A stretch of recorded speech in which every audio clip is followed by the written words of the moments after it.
Alright, hello everybody. This is Daniel Stabler here, and it is a little past 8:30 in the morning. I want to apologize for wearing my coat, but I have to. This room is cold. It literally costs my wife and I about $300 a month to heat it. So no, it's not worth having the heaters on. Anyway, I have to talk about this. Boy, I am so glad that there are some true Christians out there. Some real Christians I can lean on to hear, to listen to, because here's the thing. I think we are nuts, and I'm talking Christians, we are nuts if we think that our freedom of religion is not being attacked. Look at New York. Cuomo tried to shut down churches again for a second time. What happened? Supreme Court said, nah. Here's the sad part. 5 out of 4. In other words, it literally almost half didn't agree that it was unconstitutional. Which clearly it is. Supreme Court justices are in the position they're in to be the last line of defense for the Constitution.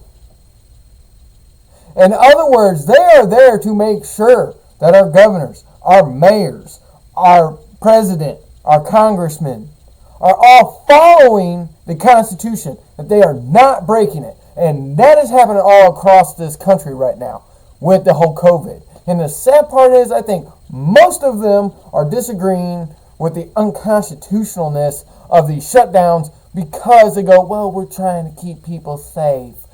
Not your decision. Your choice is supposed to be the Constitution.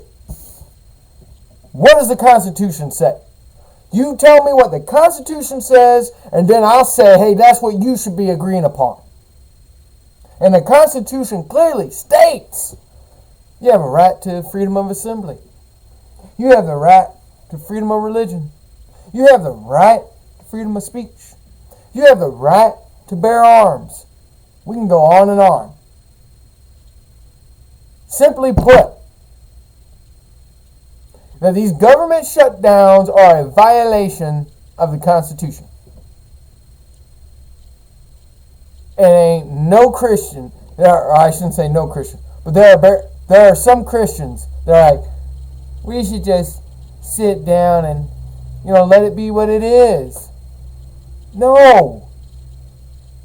The big picture you're missing. And if you want to listen to people that will iterate it better than me, that will explain this better than me. Jonathan Cooper of Cooper Stuff. Al Robertson, Jace Robertson, Phil Robertson of Unashamed Podcast. Just Thinking Podcast. I know there are more out there, but it is time. Oh yeah, and Kirk Cameron. I was so happy yesterday when I saw his Facebook story. Granted, I was about a day late seeing it, but I was so glad when I saw it. He lives in California.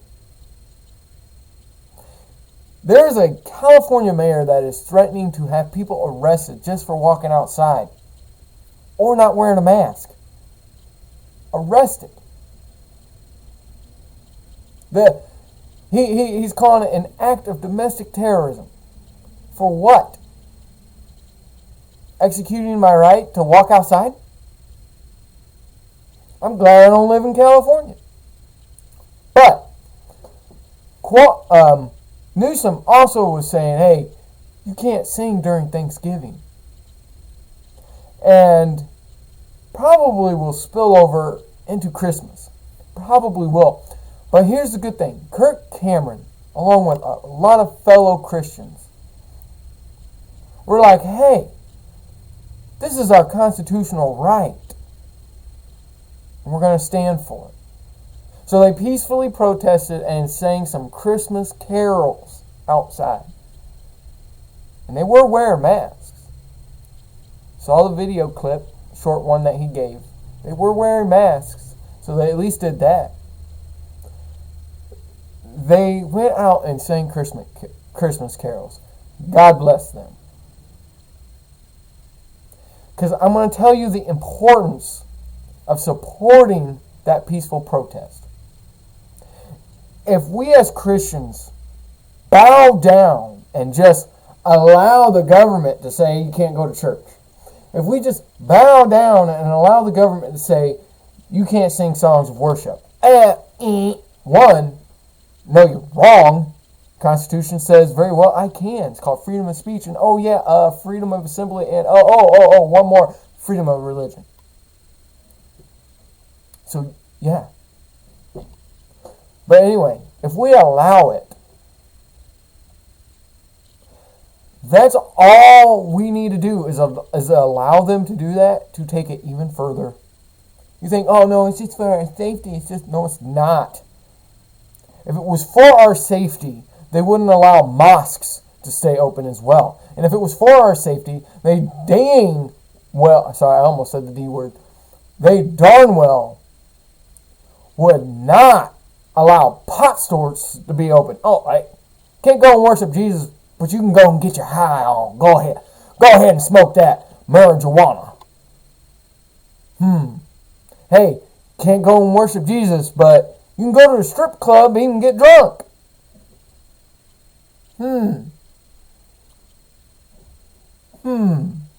It's for your safety. You can do these things. Open your eyes. And I know Christians in Indiana, you're all probably like, well, no. Because in Indiana, this is a predominantly Christian state. Let's just be honest and talk about that. So, you see here, even Holcomb, I still have not seen a report that Holcomb is shutting anything down. And I bet it's because he heard the voice of Indiana people. The majority of Indiana people are like, no, these shutdowns ain't doing nothing. Keep it open. And I hope he continues this. The thing is we really should be the ones taking care of our own safety. And when we take that back, we then take away that extra power the government feels they have. Because they don't. They are elected by us. They are appointed by us. That means they represent us. They are essentially servants. Paid servants. But essentially servants for us.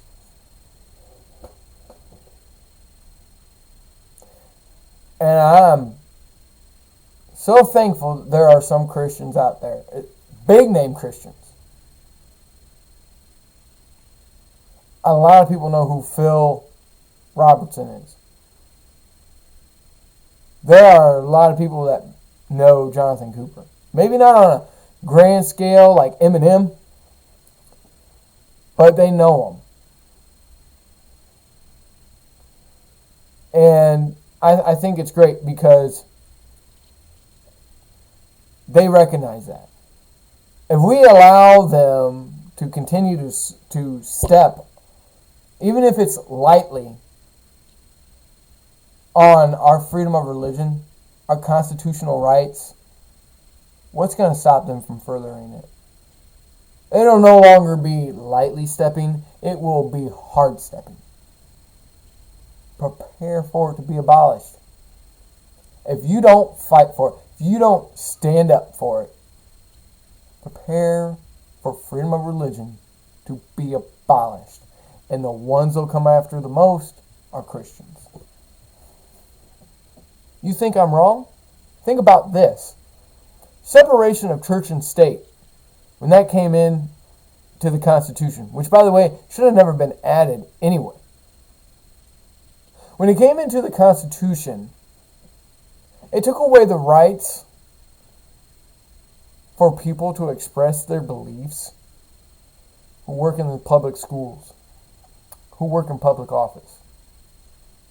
Yeah, I find it so funny that the highest public offices, president, Congress, they can still have prayer.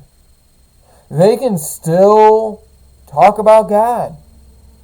They can bring it up, but darn, you better not bring it up in school, darling. Teachers can get fired for praying even in the teacher's lounge, where students aren't even supposed to be. Teachers can get fired for wearing a cross necklace. Now, how are you going to sit there and you're going to let the president have prayer? You're going to let the president go to church? You're going to let the president talk about God? But how dare a teacher? Or how dare an official court employee who refuses to sign a marriage certificate because it goes against their belief? Anyone remember that story? I do. No, separation of church and state shouldn't exist in the Constitution. The point of separation of church and state was the whole First Amendment freedom of religion anyways, which was the government has no right to interfere into religious matters. They don't have the right to step in and tell the church what they can and cannot teach. You all remember during Obama's administration that he was trying to push for subpoenas for churches to submit their sermons and what they were teaching and try and shut it down? Y'all remember that? That happened. Some churches actually were, which is a complete violation of freedom of religion. Heck, it's even a violation of separation of church and state.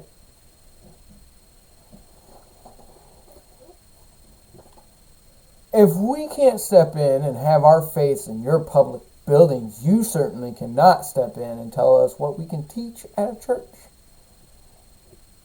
Church building, I should say. Yet we have slowly stood by and allowed these small steps to happen. Go ahead. Keep wanting the government to slowly but surely take away your freedom of religion. Because if you do, I hope you are ready. And I know there are a lot of Christians who will be ready. They've already guarded their heart with Christ and saying, hey, we're ready. But there are some who aren't. And you gotta be. You're sitting there and you're saying, hey, we just gotta let the government do it. It is okay. It's for safety, blah, blah, blah. Keep on thinking that. And I hope you are ready for the day when they take that right away and start arresting you just for trying to have a secret meeting. Because, one, that will happen. Will it be in our lifetime? I don't know. It certainly feels that it's coming in our lifetime. It feels that way. But I'm telling you, if you don't take a stand, and even if you live in this state, go out of it. Go out of state, write state legislators and be like, hey, we have the right. If I wanted to right now, I have the right to go from Indiana to New York and go to a church there. You'll be like, yeah, but you don't live in New York. I don't have to live in New York to go to a church. I have to live in New York to vote in New York. That's it.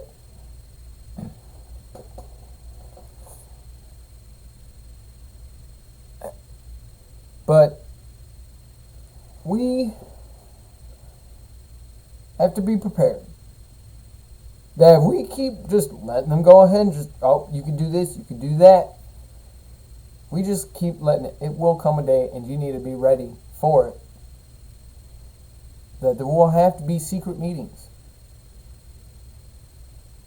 That we will have to continue to pray in secret. Which we should be doing anyway.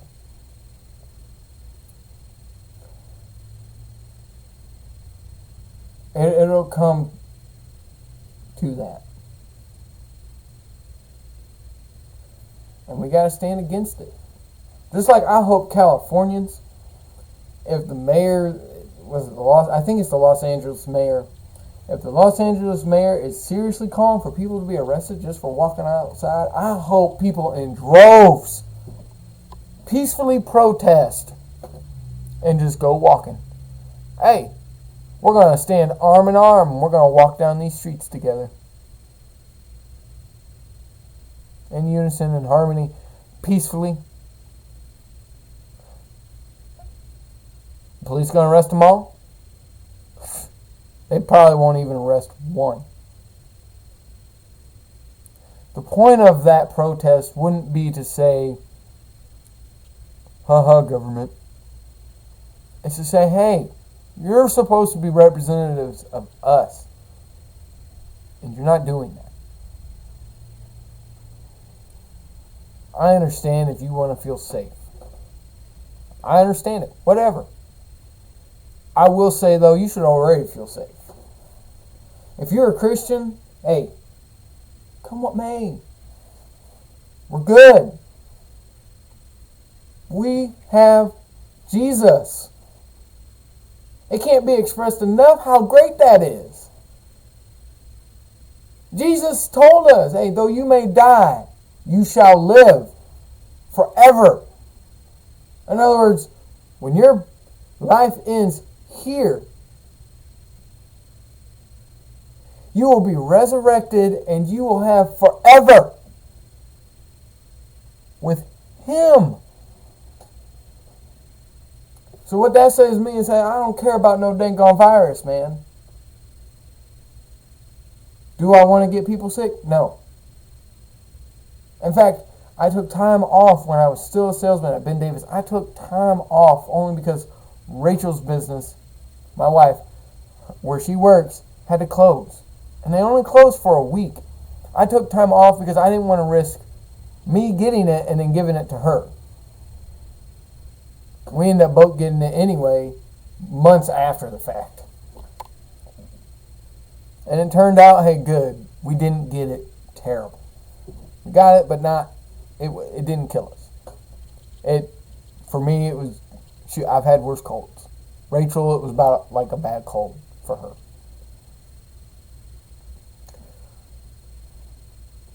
So, I still continue that. Safe from what?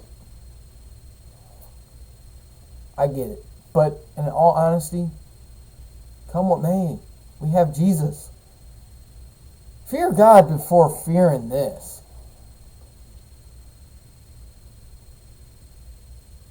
And I want to say this too. Jonathan Cooper made a point. And I'm going to finish up here. Jonathan Cooper made a point. He was like, well, Christians are saying, we're supposed to love our neighbors. You're right. Jesus gives a parable on that, right? But in that parable, who was the neighbor?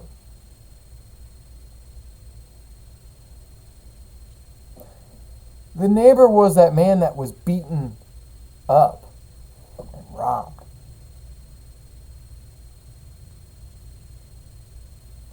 And someone was nice enough to come and to help that person. Even though they were at completely different odds. One a believer, one a non-believer.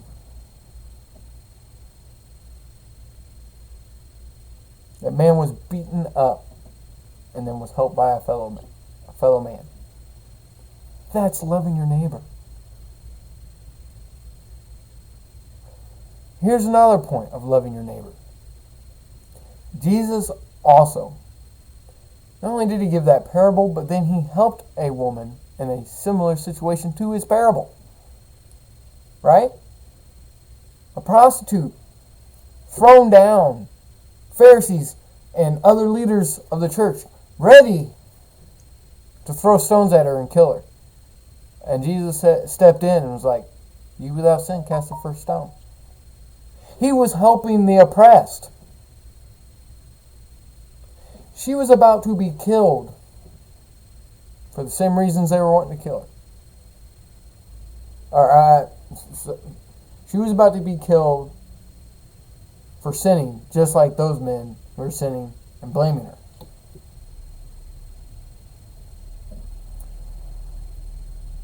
He was helping the oppressed. You want to help your neighbor? You want to love your neighbor? Stand up for your freedom of religion. You want to help your neighbor? Don't allow violence to happen. How about that? Anyway, God bless. Thank you guys for enduring this and watching.